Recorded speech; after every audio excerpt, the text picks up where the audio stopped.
5টামান আগ ল'ব লাগিব পাত মানে পাত লৈ মেলি তাৰপিছত অকমান কুহুমীয়া গৰম পানী 3 আঙুলমান গৰম পানী ল'ব লৈ মেলি তাৰপিছতে সেই পাতটো খুন্দি মেলি চেপিব লাগিব চেপি মেলি মৌজোল 2 আঙুলমান ল'ব লাগিব মৌজোলৰ লগত কিটিব লাগিব আগৰ এটা ভিডিঅ'ত তেখেতক মই আপোনালোকক দেখুৱাইছিলোঁ আজি এওঁলোকৰ ঘৰলৈ আহিছোঁ আমাৰ মাৰ গাটো ভাল নাই চুগাৰৰ পৰিমাণটো বাঢ়িছে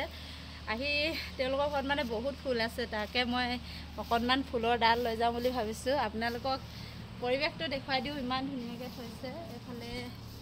গেন্দা ফুলখিনি ইমান ধুনীয়াকৈ ফুলি আছে এফালে চাওকচোন জবা ফুলখিনি ইমান ধুনীয়া লাগিছে বগা জবা ইমান ধুনীয়া লাগে মানে এজোপা জবা মানে কি হয় এই যা দুটা কালাৰ ফুলে মানে দুটা কালাৰ অকমান গুলপীয়াও ফুলে কেতিয়াবা জবা ফুলৰ বহুত কেইটা হেৰি প্ৰজাতি আছে হয় হয় এয়া এটা প্ৰজাতি এজোপা ইমান ধুনীয়াকৈ ফুলি আছে এজোপা ৰঙা জবা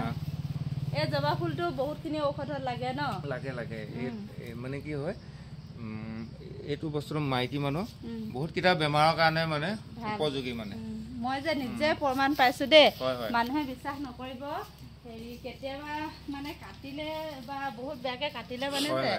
এই চিলাব নালাগে এই জবা ফুল যদি মুহাৰি কিনে জবা ফুলখিনি লগাই দিয়া হয় নহয় 2-3 দিনত নহয় যিমান ধৰ ফাটিলেও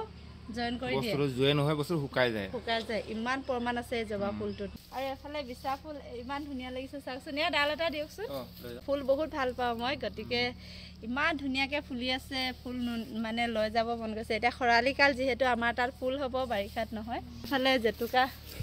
জেতুকাও লৈ যাম দেই অকণমান সকলো ধৰণৰ ঔষধি গছবিলাক লগাই থৈ দিছে আৰু মানে জেতুকা বহুত গুণাগুণ আছে বহুত গুণাগুণ আছে সেইটো কাৰণে আমি ৰুইছোঁ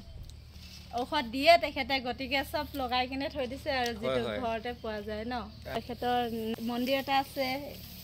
এয়া চাওক ধুনীয়াকৈ চাকি তাকি জ্বলাই মন্দিৰটোৰ চাৰিওফালে গছ গছনিবিলাক ফুল তুলসীবিলাক ইমান ধুনীয়াকৈ লগাই থৈছে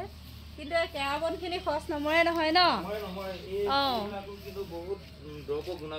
ৰাম তুলসী হয় ইমান ডাঙৰ হয় ন তুলসী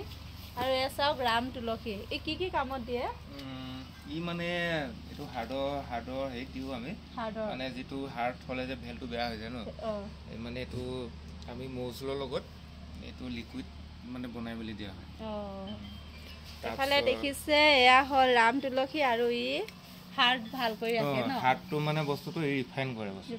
এনে মানে মানুহে খাই থাকিব এনেও পাৰে ভাল মানুহ খাব পাৰে এই বস্তুটো মানে কি হয় মাজে সময়ে খাই থাকিলে মানে মনটো মানে ফ্ৰেছ কৰে মনটো পুৰা ষ্ট্ৰং কৰি দিয়ে ৰাম তুলসী কেনেকৈ খাব লাগে মানে আগ 5টামান আগ ল'ব লাগিব পাত লৈ মেলি তাৰপিছত অকণমান কুহুমীয়া গৰম পানী 3 আঙুলমান গৰম পানী ল'ব লৈ মেলি তাৰপিছতে সেই পাতটো খুন্দি মেলি চেপিব লাগিব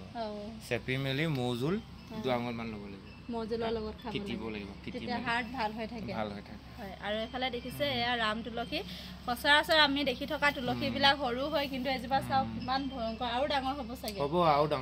হয় আৰু এনেধৰণৰ ঔষধি গছবিলাক আমি লগাই থ'ব লাগে মাৰ কাৰণে তেখেতে চুগাৰৰ এয়া ঔষধ বনাই দিলে আৰু ঔষধখিনি লৈ ল'লোঁ তাৰপাছত এয়া তামোল এখন খাই লৈছোঁ খাই মেলি যাওঁ ভিডিঅ'টো কেনেকুৱা লাগিল জনাবলৈ নাপাহৰিব ধন্যবাদ